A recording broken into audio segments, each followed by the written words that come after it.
alors tonton Ali nga wax léegi dafa am solo muy électrode yi. Oui. Alors de plus en plus nit ñi xam nañ ne. Ça tonifie. Léegi on est en train de voilà de trouver la solution pour aider les gens pour leur faciliter la tâche. Quand je dis faciliter la tâche mooy maanaam. Faire du sport sans effort. Faire du sport sans effort, faire un régime sans effort. Faire un cure par exemple de santé wala nga def benn traitement boo xamante ne ce sera sans effort et c'est par rapport à ces électrodes yooyu nga xamante ne dañ leen léegi def de telle sorte que mën na la dimbali.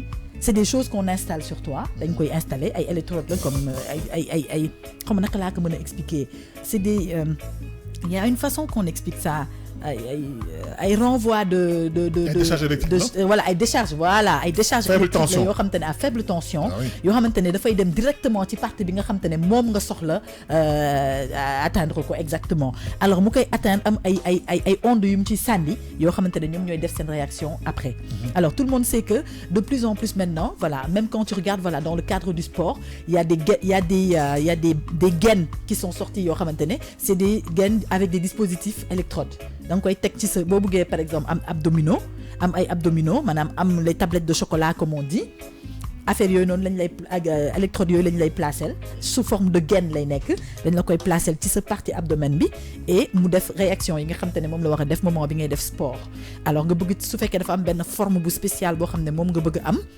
donc boo ko tegee selon forme bi nga bëgg am dañ lay wax quelle est la procédure à suivre par rapport ak rythme bi nga xam te ne moom nga war a def pour mun a am forme boobu noonu. Absolument.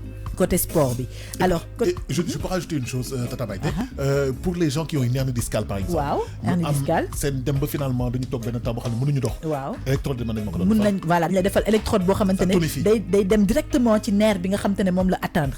Tonifier nerf bi permettre nerf bi mu relaxer wu. Absolument. Et du coup tu vas avoir au fur et à mesure tu reprends la mobilité bi nga xamante ne moom nga am ci sa tànk yi. Et ça t'évite tout le temps de te masser de chercher quelqu'un pour te masser. Et c'est déconseillé d'ailleurs. Voilà c'est déconseillé parce que parfois nit ki bu lay masser si c'est pas un kinési bi nga xamante ne moom c'est son travail la personne faut toucher le nerf d'une manière boo xamante ne waru ko laal. Et daf lay gën a gaañ xoolal comme mu ngi nii. Voilà. Tu as vu kii ñu ngi nii tegal ko benn électrode boo xam ne ci cuisse bi nii la nekk ci ginnaaw pour relaxer nerf cuisse bi nekk foofu noonu kii par exemple biir bi ay électrodes yu ñu ko tegal la maanaam c'était sous forme de sacoche lay nekk comme ay sacoche yu ñuy teg yu ngay takk sacoche yi ñoom ñooy def seen réaction. Ay ventouses yu nice. Voilà ay ventouses yu nice c'est comme quand tu as un mal de dos tu sais maintenant il y a des masseurs électrodes yoo xamante ne da ngay toog ci chaise yi branché nga tëdd nga gis affaire bi di def di vibrer di def voilà di masser di sànni onde yi ci partie yi nga xamante ne moom la war a en fait voilà. Et même il y a les correcteurs de bus là bi nga xam ne voilà on parlait la semaine passée. Voilà on en a parlé la dernière fois alors hormis loolu les électrodes yi nga xamante ne même quand tu vas à l'hôpital am na ñoo xamante ne pour vérifier seen rythme cardiaque pour soutenir seen rythme cardiaque par exemple on leur met des électrodes électrodes yooyu moo leen di permettre ñu mën a réguler seen rythme cardiaque mën a maanaam surveiller rythme cardiaque bi. Pour les gens qui ont des problèmes cardiaques ak yooyu noonu en général c'est des électrodes qu'on leur pose mais hormis loolu il y a maintenant des électrodes yoo xam ne dañ ko créer comme sous forme de appareil kii yoo xam te ne dañ koy teg ci estomac bi. Ok.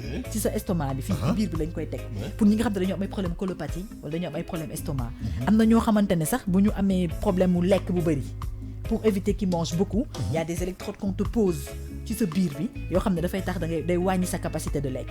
Ok. Si tu veux faire un régime par exemple pour manger dañ la koy defal. D'accord. Juste pour expliquer que il y a différentes méthodes aujourd'hui qui ont été créées avec l'avancée de la nouvelle technologie. Tu n'es plus maintenant obligé forcément de faire certains efforts ou bien de prendre des médicaments ou bien de te torturer le ventre maanaam éviter de ne pas vouloir manger après yéen ak comme par exemple ñëpp xam nañ ko ñi nga xam te ne dañu dem ba nga xam te ne dañu bëgg a jeex am surplus de poids dañ leen tegal anneau.